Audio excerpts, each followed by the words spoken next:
మనకు అర్థం కాదు. ఎప్పుడు మనం బైబిల్ చదివినా బైబిల్ని దాని పుస్తకం నుంచి, దాని అధ్యాయాల నుంచి, ముందటి వెనకటి వచనాల నుంచి ఒక వచనాన్ని బయటికి తీసి విడాకులు ఇచ్చి మనం చదవకూడదు, అర్థం చేసుకోకూడదు.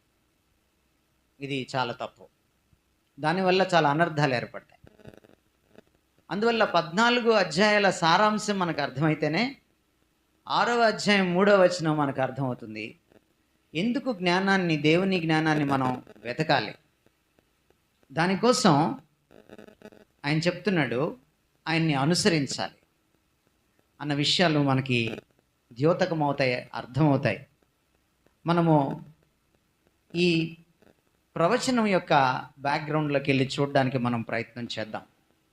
హోషేయ అనేటువంటి పేరుకి అర్థం ఏమిటంటే విమోచన లేక రక్షణ అని అర్థం. సాల్వేషన్ ఆర్ డెలివరెన్స్ అని అర్థం.